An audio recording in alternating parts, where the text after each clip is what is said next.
नमस्कार, जय Hind. Ice Hindi channel से मैं हूं प्रदीप। डेली करंट अफेयर्स की सीरीज़ में आपका बहुत बहुत स्वागत है। दोस्तों, अगर आप इसका पीडीएफ डाउनलोड करना चाहते हैं तो वीडियो के डिस्क्रिप्शन में लिंक दिया गया है टेलीग्राम ग्रुप का, वहां से जाकर के आप इसका पीडीएफ डाउनलोड कर सकते हैं। और प्लीज़ चैनल को सब्सक्राइब नहीं किया तो ज़रूर कर लें और वीडियो को लाइक करना ना भूलें।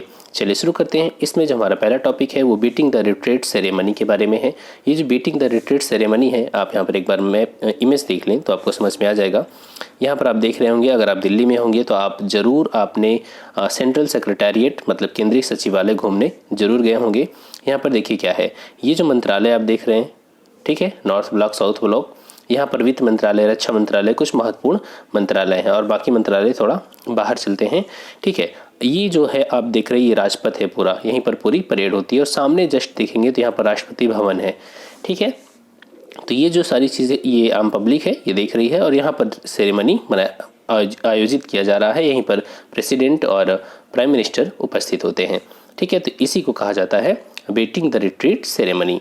अब यहाँ पर बात करें, देखिए ये जो बीटिंग द रिट्रीट सेरेमनी है वो भारत के गणतंत्र दिवस समारोह की समाप्ति का सूचक है। इसमें हमारी तीनों सेनाएं, थल सेना, वायुसेना और नौसेना, जो उनका पारंपरिक धुन है उनकी बैंड का, उनके साथ ये मार्च करते हैं। यह सेना की बैरक वापसी का भी प्रतीक है और सारे जहां से अच्छा हिंदोस्तां हमारा धुन के साथ इस समारोह का समापन किया गया। और इस सेरेमनी में हमारे राष्ट्रपति रामनाथ कोविंद जी और हमारे प्राइम मिनिस्टर नरेंद्र मोदी जी इस समारोह में उपस्थित थे, ठीक है।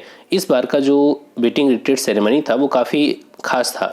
क्यों, कारण क्या है, क्योंकि इसकी जो शुरुआत हुई थी इस समारोह की वो 1971 जब हमारा पाकिस्तान के साथ युद्ध हुआ था। तो इस युद्ध में पाकिस्तान पर मिली जीत के लिए तैयार की गई एक खास धुन से इसकी शुरुआत की गई थी और इस धुन को स्वर्णिम विजय थीम दिया गया था। क्या नाम था, इस जो धुन तैयार की गई थी उसका नाम था स्वर्णिम विजय। इस समारोह में 15 सैन्य बैंड और रेजिमेंटल सेंटरों और बटालियन के इतनी ही संख्या में जो ड्रम बैंड हैं वो सभी इसमें शामिल हुए थे, ठीक है। बस इतना और ज़्यादा याद नहीं रखना। आगे चलते हैं, Bharat Japan act east forum बैठक। देखिए जब आप आईआर पढ़ते हैं तो पहले हमारी एक पॉलिसी थी लुक ईस्ट, ठीक है, फिर उसको हमने चेंज करके एक्ट ईस्ट में चेंज किया 2014 के बाद, जब एनडीए की सरकार आती है सेंटर में।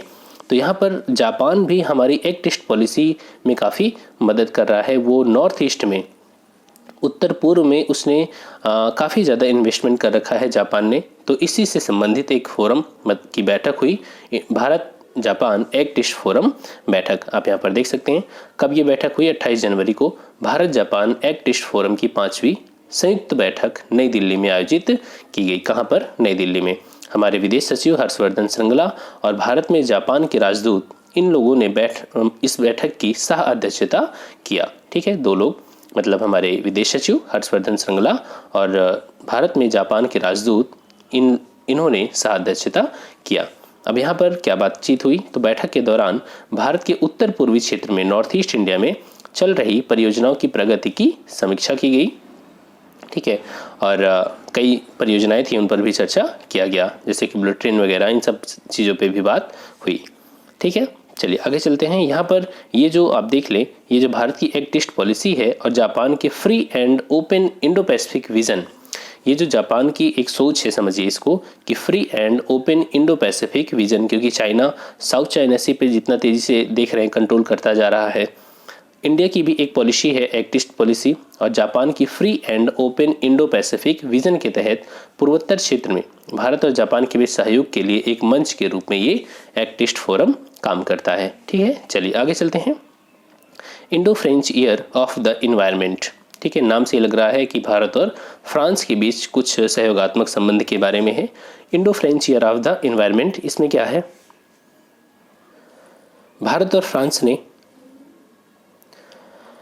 फ्रांस ने 28 जनवरी 2021 को सतत विकास के क्षेत्र में आपसी सहयोग को मजबूत करने और वैश्विक पर्यावरण संरक्षण की दिशा में काम करने के लिए एक पहल की शुरुआत की। उसका नाम क्या है, Indo French year of the environment, ठीक है। कब हुआ, 28 जनवरी 2021 को, ठीक है, एक शुरुआत की गई। इसमें भारत फ्रांसीसी पर्यावरण वर्ष का शुभारंभ फ्रांस की इकोलॉजिकल ट्रांजिशन मंत्री बारबरा पोम्पिली और हमारे पर्यावरण मंत्री जो प्रकाश जावड़ेकर जी हैं, इनके द्वारा इसकी शुरुआत की गई, ठीक है, इसमें कुछ नहीं, इसमें दोनों देशों के बीच जो पर्यावरण और अन्य क्षेत्रों से जुड़े सहयोग हैं उन महत्वपूर्ण क्षेत्रों पर चर्चा की जाएगी। इसमें कौन कौन से कार्यक्रम शामिल हैं तो आप यहाँ पर देख सकते हैं। जलवायु परिवर्तन से रिलेटेड मुद्दों पर बात होगी, पर्यावरण संरक्षण, जैव विविधता संरक्षण, बायोडाइवर्सिटी कंजर्वेशन और सतत शहरी विकास, ऐसे मुद्दे हैं जिन पर इस पे बात होगी। साथ ही अक्षय ऊर्जा और ऊर्जा दक्षता का विकास और बाकी चीज़ें आप जानते ही हैं कि COP21 जब पेरिस में आयोजित हुआ था तो उसी समय इंटरनेशनल सोलर अलायंस की भी भारत और फ्रांस के द्वारा मिल करके इसकी स्थापना की गई थी। इसका मुख्यालय कहाँ पर है? गुड़गांव में, मतलब जो आज गुरुग्राम बन चुका है। तो ISA की स्थापना, ठीक है, भारत और फ्रांस के सहयोग से, मतलब कि भारत और फ्रांस जो अक्षय ऊर्जा के क्षेत्र में काफ़ी तेज़ी से एक दूसरे का सहयोग कर रहे हैं। आगे चलते हैं। पेपरलेस पहला बजट, जो इस बार का बजट है 2021-22 का, वो कोविड-19 की वजह से इसको प्रिंट नहीं किया जाएगा क्योंकि बहुत सारे कर्मचारियों को एक साथ रखना पड़ता है। उन्हें 1 महीने तक लगभग बाकी आम दुनिया से उन्हें बाहर अंदर मतलब बंद कर दिया जाता है एक तरीके से, समझे, उनका मोबाइल वगैरह सब कुछ जब्त कर लिया जाता है क्योंकि वो पूरा काम करते हैं उसको प्रिंट करने लिखने में। तो लेकिन इस बार का जो बजट होगा वो पेपरलेस होगा, मतलब कि प्रिंट नहीं होगा, ठीक है। और एक ऐप लॉन्च किया गया हमारी वित्त मंत्री निर्मला सीतारमण जी के द्वारा, यूनियन बजट, ठीक है, union budget mobile app launch किया गया और इस ऐप के माध्यम से जो हमारे सांसद हैं और सदस्य हैं वो बजट दस्तावेज को डिजिटल रूप में आसानी से उनको मिल पाएगा, ठीक है। बाकी अगर उसको प्रिंट भी वो करवाना चाहेंगे तो प्रिंट भी हो जाएगा, ठीक है। और ये जो ऐप है वो अंग्रेजी और हिंदी दोनों भाषा में उपलब्ध होगा। आगे चलते हैं। आकाश मिसाइल का सफल परीक्षण। आकाश मिसाइल का सफल परीक्षण किसके द्वारा किया गया? DRDO, ठीक है।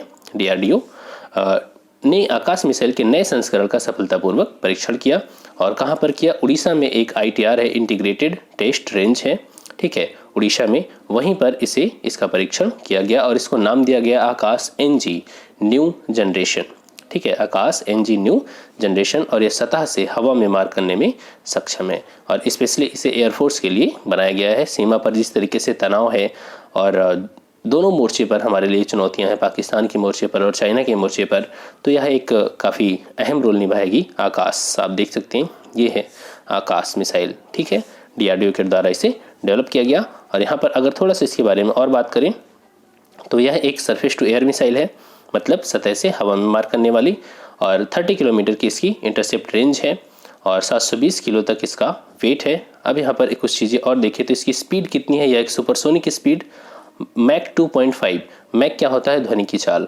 ठीक है। मैक 2.5 का मतलब होता है कि इसकी जो स्पीड है वो ध्वनि की चाल से 2.5 गुनी है, 2-2.5 गुना ज़्यादा ये ध्वनि की स्पीड से ये चल सकती है। इसको क्या कहा गया? सुपरसोनिक स्पीड, ठीक है। चलिए आगे चलते हैं। यहाँ पर साइकिल गर्ल को मिला राष्ट्रीय बाल पुरस्कार, ठीक है, राष्ट्रीय। देशव्यापी लॉकडाउन के कारण आपने देखा होगा कि एक बच्ची जिनका नाम है ज्योति कुमारी, ये 1200 किलोमीटर गुड़गांव से दरभंगा, ठीक है, इसकी दूरी तय किया था इन्होंने अपने पिताजी को लेकर के साइकिल से, और काफ़ी चर्चा में आ गई थी साइकिल गर्ल। साथ ही एक छोटी सी बच्ची की साहस, उसकी मेहनत को भी दिखाता है, तो साथ ही हमारे राज्य, हमारी सरकारों की कमजोरी को भी ये दिखाता है कि संकट की परिस्थिति में हमारे राज्य कैसे अपने कर्तव्य से पीछा छुड़ा लेते हैं, ठीक है। तो इसको राष्ट्रीय यहाँ पर जो ज्योति कुमारी हैं इनको प्रधानमंत्री राष्ट्रीय बाल पुरस्कार से सम्मानित किया गया। साथ ही ये जो ज्योति हैं वो देश भर के उन 32 बच्चों में से थीं जो अपने संबंधित NIC सेंटर पर पहुंचे थे और वहां पर मोदी जी से वीडियो कॉन्फ्रेंसिंग के जरिए बात किया था, ठीक है। चलिए आगे चलते हैं। बिहार में पुरातात्विक महत्व के क्षेत्र का संरक्षण। अब यहाँ पर एक चीज़ है, भागलपुर में 2500 साल पुराना कोई एक जगह है, उसके संरक्षण के लिए जो कोसी नदी है उसका मार्ग मोड़ा जाएगा, ठीक है। यहाँ पर बिहार के मुख्यमंत्री नीतीश कुमार जी ने कहा कि राज्य के भागलपुर जिले में 2500 साल पुराने माने जा रहे इस पुरातात्विक महत्व के क्षेत्र के संरक्षण के लिए कोसी नदी का मार्ग मोड़ा जाएगा, ठीक है। ये जो नीतीश कुमार जी हैं इन्होंने जिले के, यहाँ देख सकते हैं, बिहपुर प्रखंड स्थित गुआरीडीह गांव का दौरा किया, जहां जमीन के नीचे से ये प्राचीन काल की वस्तुएं मिली थीं। तो कोसी नदी का मार्ग मोड़ा जाएगा ताकि ये जो पुरातात्विक स्थल है ये समाप्त ना हो जाए, अन्यथा वो भी नदी के क्षेत्र में बह जाएगा और सारी चीज़ें जो भी वहाँ से साक्ष्य मिलने थे वो खत्म हो जाएगी। और ये जो वस्तुएं वहाँ से मिली हैं वो कुषाण काल की, मौर्य काल की या गुप्त काल, मतलब सभी की लगभग हो सकती हैं। ठीक है, यहाँ से क्या क्या चीज़ें, बहुत सी चीज़ें, त्रिभुजाकार ईंट, तांबे के सिक्के, जीवाश्म आदि चीज़ें प्राप्त हुई हैं। ठीक है, चलिए अब हम चलेंगे एमसीक्यूज की ओर। यहाँ पर पहला क्वेश्चन, बीटिंग द रिट्रीट क्या है? बीटिंग द रिट्रीट सेरेमनी ये है गणतंत्र दिवस समाप्ति का सूचक या प्लास्टिक प्रदूषण की समाप्ति, एक प्रकार का वायरस, भारत की विदेश नीति का एक शब्द। तो जी हाँ, इसका आंसर होगा गणतंत्र दिवस समाप्ति सूचक शब्द। आगे चलते हैं, भारत जापान एक्टिस्ट फोरम का आयोजन कहाँ किया गया? तो भारत जापान एक्टिस्ट फोरम का आयोजन टोक्यो, नई दिल्ली। यहाँ पर सही आंसर आपका क्या है? नई दिल्ली। आगे चलते हैं, Indo French year of the environment की घोषणा कब की गई? Indo French year of the environment की घोषणा कब की गई? 28 जनवरी, 20 जनवरी, 27 जनवरी, 26 जनवरी। तो इसका सही आंसर क्या हो जाएगा? 28 जनवरी 2021। आगे चलते हैं, हाल ही में आकाश मिसाइल का सफल परीक्षण किसके द्वारा किया गया? तो आप जानते हैं आकाश मिसाइल का सफल परीक्षण इसरो, एयरफोर्स, रक्षा मंत्रालय, जी नहीं, तो यहाँ पर आ जाएगा DRDO। ठीक है, और यहाँ पर एक क्वेश्चन लास्ट, हाल ही में साइकिल गर्ल के नाम से चर्चित हुई वो कौन सी बच्ची जो साइकिल गर्ल के नाम से चर्चित हुई? ज्योति कुमारी, पूजा कुमारी, नेहा कुमारी या अंजलि? तो आप जानते हैं इनका नाम है ज्योति कुमारी। ठीक है, सही आंसर ए। ठीक है, तो दोस्तों ये रहा आज का वीडियो। आई होप कि आपको अच्छा लगा होगा और प्लीज़ कमेंट सेक्शन में ज़रूर बताना कि आपको वीडियो कैसा लगा। Thanks for watching, keep smiling.